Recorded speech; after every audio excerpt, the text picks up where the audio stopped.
नमस्कार मंडळी, कसे आहात? मस्त ना? तर स्वागत आहे तुमचं आपल्या स्टोरी फ्लाय या यूट्यूब चॅनलवरती.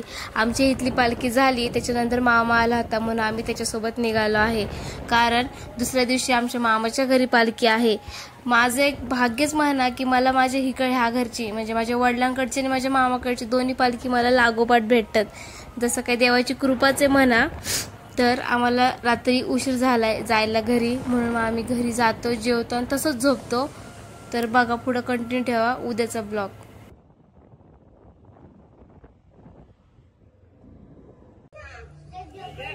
सकाळी आवरलं, फ्रेश झालं थोडी, त्याच्यानंतर रांगोळी काढायला घेतली. कारण रांगोळी तर आपल्याकडेच असते दरवर्षीप्रमाणे.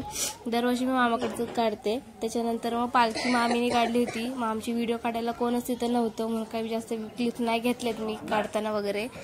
मग मामी नैवेद्य करते. ते कसं करते आणि नैवेद्य कशाचे असते ते तुम्हाला सांगते, कंटिन्यू राहा. हा मंद बुद्धी येडा येडा.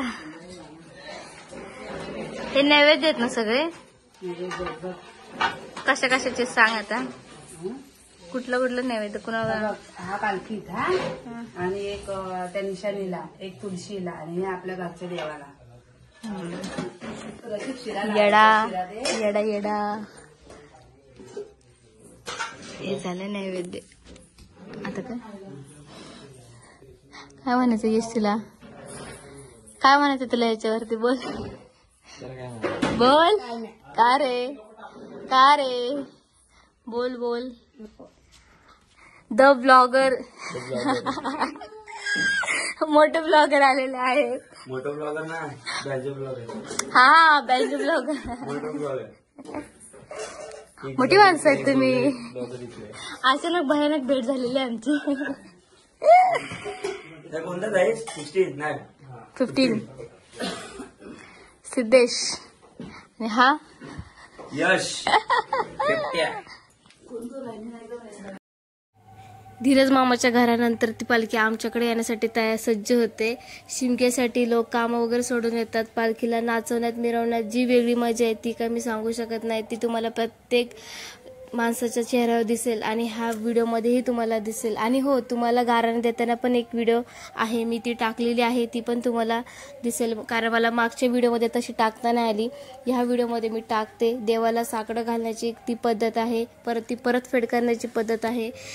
साकडं आमच्या घरात खूप मोठं घातलं गेलं गारानं, पण ते जास्त काही घेता नाही आलं. पण जेवढं घेता आलं मी तेवढं घेतलेलं आहे.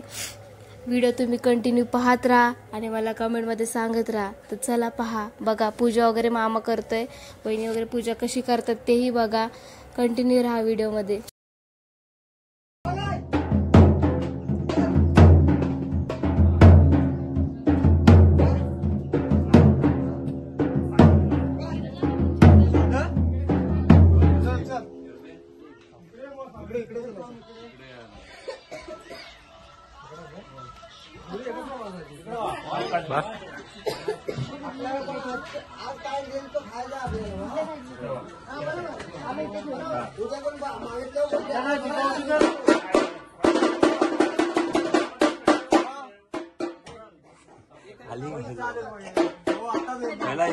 पहिलीच खाली होऊन जाईल.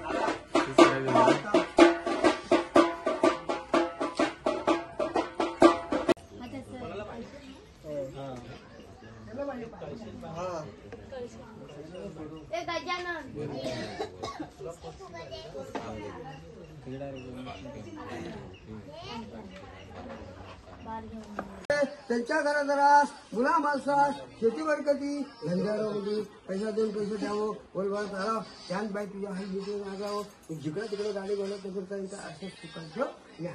बाय रुपये ह्याच्या माघारी तुझी ओटी भरलेली आहे, हे मान करून घे. त्यांच्या घरात जरा मुला माणसा शेती वरकती धंद्यावरमध्ये पैसा देऊन पैसे द्यावं, तो सगळा कुटुंब मुंबईला.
पुढच्या गावात जाण्यासाठी सज्ज झालेली असते. कारण तिथेही लोक ती पालखीची वाट बघत असतात. कारण की पालखी ही प्रत्येकाच्या घरी येते, थांबती, 5 मिनिटं का होईना पण थांबते. त्यामुळं प्रत्येकजण पालखीची वाट बघत असतो. मला ही दोन्ही पालखी भेटल्यामुळे मला खूप आनंद होतो. मग मी ह्याच आनंदामध्ये घरी जायसाठी निघते. पण घरी मामाकडे बाय बाय करायचं असतं सगळ्यांना. मग मामा मामी आजी आजोबा सगळे दादा वगैरे ह्यांना बाय करून निघतो. मामाला आमचा एक दादा घ्यायला येतो. तो आम्ही पुण्यात जाण्यासाठी रिंगणार असतो. मग तो आल्यानंतर आम्ही बसतो आणि आम्ही आमच्या प्रवासाला सुरुवात करतो. त्याच्यासोबत गप्पा गोष्टी करत करत मजा करत आम्ही निघाले असतो. आमच्या हॉरर स्टोऱ्या चाललेल्या असतात. कारण त्याच्यावर क्लिप्स घेता राहिला एवढं रमतो ना आम्ही, त्यामुळे काय लक्षातच राहत नाही फोनकडं. तो इथे करता करता वरंदा घाट येतो. वरंदा घाटामध्ये ती एक भजी वगैरे तिथे खूप छान भेटते. तिथे एक शॉप आहे, तुम्ही पण ट्राय करा. तिथं खूप छान भाजी चहा वगैरे मिळतो तिथं. आणि तुम्ही आलात कधी वरंदा घाटात तर नक्की ट्राय करा. आम्ही सुद्धा खातो, थोडासा चहा पाणी करतो आणि मग परत आमच्या प्रवासाला निघतो. शेवटी आम्ही पोहोचतो पुण्यात. पुण्यात आल्यानंतर आम्हाला पप्पा घ्यायला येतात.